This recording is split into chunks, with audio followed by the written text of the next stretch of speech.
ان الصلاۃ کانت علی المؤمنین کتابا موقوتا، بے شک نماز وقت مقررہ پر مومنین پر فرض عین ہے۔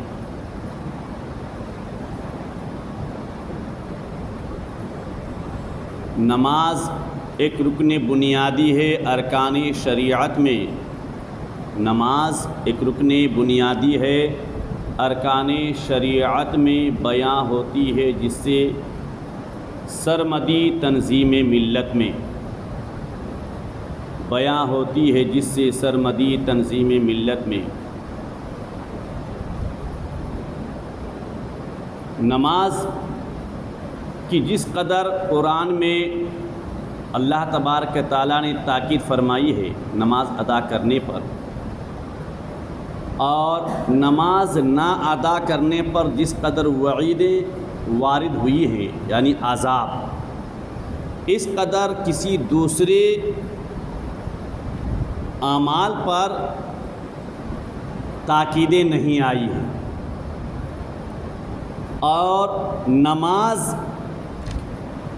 سب سے بہتر ڈھال ہے بندہ مومن کے لیے، نماز سے بہتر کوئی ڈھال نہیں ہے عذاب سے، بلاؤں سے، مصائب سے، مصیبتوں سے، آسمانی زمینی بلاؤں وباؤں سے بچنے کے لیے اگر کوئی سب سے بہتر ڈھال ہے تو وہ ہے نماز۔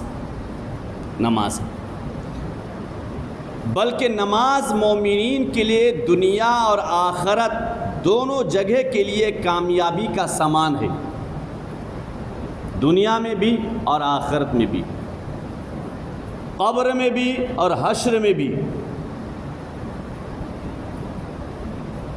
جہنم کے عذاب اور دنیا کی مصیبتوں سے بچنے کے لیے مومن کے پاس نماز سے بہتر کوئی ڈھال نہیں ہے۔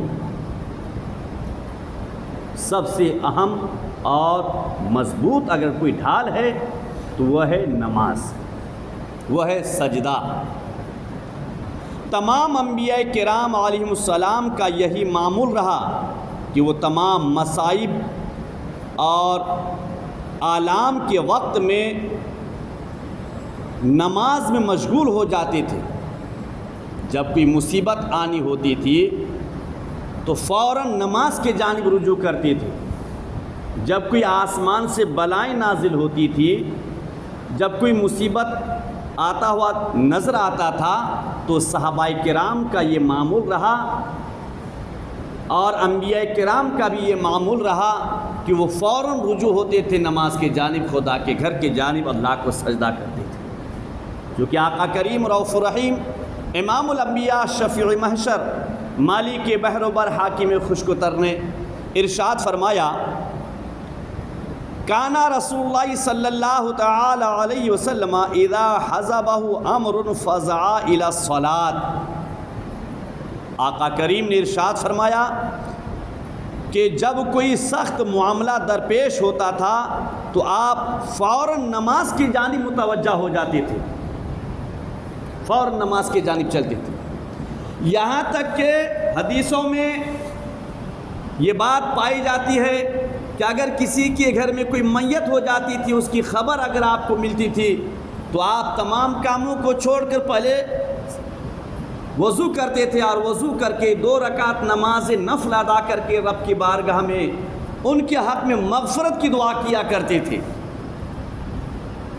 میت میں بھی اے اللہ اس 2 رکعت نماز کو تو قبول فرما اور اس کا ثواب فلاں مرحوم کو عطا کر دے، ان کو عذاب جہنم سے بچا لے، قبر کی مصیبت سے بچا لے، عذاب قبر سے بچا لے، مولا اس کی بخشش فرما دے، اس کو جنت الفردوس میں داخل فرما دے۔ موت پر بھی، میت پر بھی، میت کی خبر سن کر روتے نہیں تھے، سر نہیں پیٹتے تھے، بلکہ فوراً اللہ کو سجدہ کیا کرتے تھے۔ اب اس سے پتہ لگا، اس سے آپ معلوم کیجئے کہ نماز کس قدر افضل ترین عبادت ہے، نماز انسان کو کس قدر مصیبت اور آفات سے بچاتی۔ آئیے آپ کو کوفہ کا ایک واقعہ آپ سماعت کریں۔ کوفہ میں ایک بہت ہی نیک اور قابل اعتماد قلی رہتا تھا. قلی کہتے ہیں سامان کو ایک شہر سے دوسرے شہر میں لے جانے والا، پر بہت ایماندار اور نیک سیرت تھا، نیک تینت تھا. ایک مرتبہ وہ لوگوں کا قیمتی سامان اور کچھ نقدی مال لے کر سفر میں روانہ ہوا. اب غور کریں کہ نماز انسان کو کس قدر دشمنوں کے وار سے بچاتی ہے، موت کے منہ سے نکال لیتی ہے. جب وہ مال لے کے روانہ ہوا اور راستہ میں چلنے لگا تو راستہ میں ایک مکار ڈاکو ملا. اس کو ڈاکو ملا جو اپاہج بن کر بیٹھا ہوا تھا، مکاری کر کے اپاہج بن کر، لنگڑا بن کر، لولا بن کر بیٹھا ہوا تھا. مکار ڈاکو رو رو کر کہنے لگا اس قلی سے کہ بھائی میں چلنے سے مجبور ہوں، مجھے آپ اپنے کھچر میں بٹھا دو، میں چل نہیں سکتا، میں مجبور ہوں، میں تمہیں کرایہ دے دوں گا، جہاں تک مجھے جانا ہوگا میں جہاں اترنے والا ہوں وہاں اتر کے آپ کو سفر کا کرایہ دے دوں گا. نیک قلی اس کے قریب گیا اور رحم کھا کر اس ڈاکو کو بٹھا لیا اپنی سواری میں کھچر پر. قلی چلنے لگا تو ڈاکو کو کہنے لگا کہ بھائی یہ راستہ بہت لمبا ہے، میں تمہیں قریب کا راستہ بتاتا ہوں. جب چلنے لگا تو اس کو جس طرف قلی کو جانا تھا اس طرف جانے نہیں دیا، بلکہ اس کو کہنے لگا کہ یہ راستہ بہت لمبا ہے، آپ کو میں بالکل قریب کا راستہ بتاتا ہوں. قلی اس کے بتائے ہوئے راستے پر چلنے لگا، چل پڑا، لیکن ابھی تھوڑی ہی دور چلا تھا کہ ایک خوفناک جنگل آ گیا. اس کو جنگل میں لے جانا تھا، لوٹنا تھا، اس کے تمام مال و اسباب کو لوٹنا تھا. مکاری کر کے غلط راستہ بتا دیا. دھوکے باز کی یہی نشانی ہوتی ہے.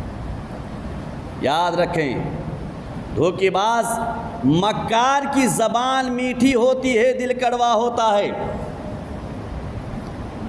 جو مکار ہوگا، فریب کار ہوگا، فریب باز ہوگا، اس کی زبان انتہائی شہد سے زیادہ میٹھی ہوتی ہے پر دل کڑوا ہوتا ہے. میرے عزیزو، دل صاف رکھو، پاک رکھو، آئینہ رکھو. جب اس نے دیکھا کہ خوفناک جنگل آ گیا، قلی نے دیکھا کہ یہاں بہت سی لاشوں کی ہڈیاں پڑی ہیں، گھبرا گیا. جب خوفناک جنگل کے جانب لے کے گیا، دیکھا کہ جگہ جگہ لاشیں پڑی ہیں، ان کی ہڈیاں پڑی. قلی نیک تھا، نیک سیرت تھا، ایماندار تھا، امانت دار تھا، اور آگے راستہ بند ہے، اس کے آگے کوئی راستہ ہی نہیں ہے، راستہ جانے والا بند ہو گیا. ڈاکو نے کمر سے خنجر نکال کر قلی کو قتل کرنے کا ارادہ کیا. جب راستہ بند ہو گیا، قلی نے اپنے کمر سے ڈاکو نے اپنے کمر سے خنجر نکالا، چاقو نکالا اور اس کے جانب اٹھا دیا، اس کے سر پر اس کو قتل کرنے کا ارادہ کیا. قلی نے حیران ہو کر کہا کہ بھائی آپ یہ کیا کر رہے ہیں، کیا کر رہے ہیں؟ مکر ڈاکو گرج کر بولا، خبردار، اب تم مجھ سے بچ نہیں سکتے ہو، میں تمہیں راستے کے جانب کسی منزل تک لے جانے کے لیے نہیں، بلکہ یہ راستہ جو تم کو بتایا، مجھے تمہیں لوٹنا تھا، تمہارے مال و اسباب کو مجھے لوٹنا تھا. میں اپاہج نہیں، میں اچھا ہے، تندرست ہے. قلی نے کہا تم میرا سب مال لے لو، تمام مال و اسباب کو لے لو، لیکن مجھے چھوڑ دو. سونا ہے، ہیرا ہے، چاندی ہے، تمام جواہرات ہے، روپیہ ہے، پیسہ ہے، سب کے سب لے لو، لیکن مجھے چھوڑ دو، میری جان کو بخش دو. لیکن ڈاکو راضی نہ ہوا. اس نیک قلی نے مایوس ہو کر کہا اچھا رک جاؤ، تم مجھے 2 رکعت نماز پڑھ لینے دو. اگر مجھ کو قتل کرنا ہی ہے، میں تو تم کو خود بخود اپنا مال تمہارے حوالے کر دے رہا ہوں، میرے مال کو لے لو، ڈول ڈول، تم کو کیا لینا ہے لے ڈالو، لیکن مجھے چھوڑ دو. اگر مجھ کو چھوڑنا نہیں، قتل ہی کرنا ہے مجھ کو، تو رک جاؤ، مجھے 2 رکعت نماز ادا کرنے دو. دیکھیے، اللہ کا بندہ ہے، نیک انسان ہے، نیک انسان ہے. کیا کہا کہ مجھے 2 رکعت نماز ادا کر لینے دو، اپنے معبود برحق کو سجدہ کر لینے دو، جب میں سجدے میں جاؤں گا تو میرے سر کو تن سے جدا کر دینا. اللہ عزیزو، اس کے بعد مجھے تم قتل کر دینا۔ ڈاکو نے ایک زوردار قہقہ لگا کر ہنسا، قہقہ لگایا اور کہا اچھا جلدی کرو، جلدی کر، چونکہ تم جیسا بہت سے لوگوں نے یہی بات کہا تھا، اور لیکن میں نے اس کو قتل کیا، اس کے مال و اسباب کو میں لوٹا۔ یہ تمام ہڈیاں دکھ رہا ہے، یہ لاشیں دکھ رہی ہے، یہ انہی لوگوں کا ہے جو مال و اسباب ان کو لے کر چلا تھا، لیکن میں اس کو اسی جنگل میں لا کر اس کو قتل کر کے اس کے مال کو لوٹا۔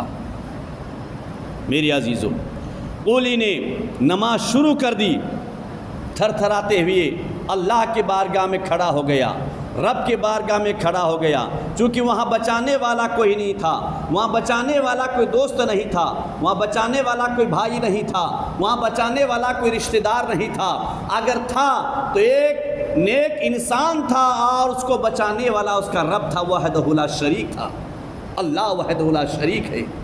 وضو کیا اور وضو کر کے رب کے بارگاہ میں کھڑا ہو گیا، ہاتھ کانپ رہا ہے، پیر تھر تھرا رہا ہے، لرزتے ہوئے رب کے بارگاہ میں کھڑا ہو گیا اور سورہ فاتحہ کو پڑھنا شروع کر دیا۔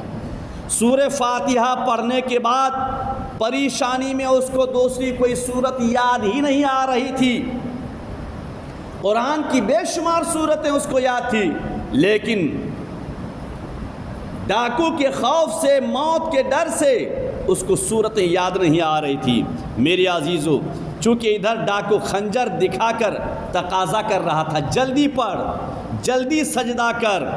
میرے عزیزو، جب اس کو کوئی صورت یاد نہیں آئی تو بے اختیار اس کی زبان پر ایک صورت، قرآنی صورت جاری ہو جاتی ہے، زبان پر آ جاتی ہے۔ وہ صورت کون سی تھی؟ اللہ ارشاد فرمایا امن یجیب المضطر اذا دعاہ، کہ جب کوئی مجھے پکارنے والا پکارتا ہے، اللہ ارشاد فرمایا جب کوئی مصیبت میں مجھے پکارتا ہے، جب کوئی آفات میں مجھے پکارتا ہے، پریشانی میں مجھے پکارتا ہے، تو میں اپنے بندے کی مدد کے لیے حاضر آ جاتا ہوں، میں اپنے بندے کی مدد کرتا ہوں۔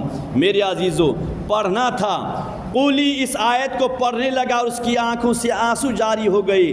ابھی رکعت پوری نہیں ہوئی تھی کہ اچانک جنگل کی طرف سے ایک سوار نمودار ہوتا ہے، ایک گھوڑ سوار آیا، گھوڑے پر سوار ہے، اور قریب آ کر اس مکار ڈاکو کی گردن پر ایسی تلوار کی وار کرتا ہے کہ اس کا سر کاٹ کر جسم سے الگ کر دیا، جسم سے الگ ہو گیا۔ مکار ڈاکو زمین پر گر پڑا، خاک و خون میں تڑپ گیا، اور اچانک اس کی لاش پر غیبی آگ کے شعلے بلند ہو گئے۔ قولی نے سلام پھیر کر دیکھا تو ڈاکو کی لاش جل کر راکھ ہو چکی تھی، ڈاکو کی لاش جل کر راکھ ہو چکی تھی۔ قولی نے سجدہ شکر ادا کیا اور غیبی سوار سے دریافت کیا کہ او خدا کے بندے، آنے والے مصیبت میں مدد کرنے والے، خدا کے لیے آپ بتا دیجئے کہ آپ کون ہیں جو اس مصیبت میں میری مدد کیے جہاں میرے کوئی مددگار نہ تھا، کوئی بچانے والا نہ تھا۔ ایسی مصیبت میں کون ہیں آپ جو میرے مدد کے لیے حاضر آئے، اور کس طرح یہاں آپ تشریف لائے؟ غیبی سوار نے کہا میں من یجیب المضطر، فرمانے والے مالک، وہ مولا کا بندہ ہوں، خلاق کائنات وحدہ لا شریک کا بندہ ہوں، اور اسی کے حکم سے تمہاری مدد کے لیے یہاں تک میں پہنچا۔ اب تم بے خوف ہو کر جہاں جانا ہو تم چلا جا، تیرے دشمن خاک و خون میں تڑپ گیا۔ پتہ چلا انسان جب خوف خدا میں سجدہ کرتا ہے، اللہ تبارک تعالیٰ کے بارگاہ میں جھکتا ہے، رب تبارک تعالیٰ کو سجدہ کرتا ہے، مصیبت کے وقت اللہ کو پکارتا ہے، تو یقیناً میرا رب وحدہ لا شریک ہے، اللہ مدد کرتا ہے، لیکن پکارنے کے لیے دل صاف ہونی چاہیے۔ اللہ مدد کرتا ہے، پکارنے کے لیے نیت صاف ہونی چاہیے۔ اللہ تبارک تعالیٰ ہر مصیبت میں مدد کرے گا، لیکن لینے کا طریقہ ہونا چاہیے، اللہ تبارک تعالیٰ سے لینے کا سلیقہ ہونا چاہیے۔ اسی لیے نماز کی پابندی کریں، نماز کی دعوت کو عام کیجئے، ہر ایک کو نماز کی دعوت دیجئے۔ اپنے گھر کے آزو بازو جو پاس پڑوس ہوں، آپ 10 منٹ 15 منٹ نماز کی تبلیغ کر لیجئے، دین کی دعوت دے دیجئے، نیکی کی دعوت دے دیجئے۔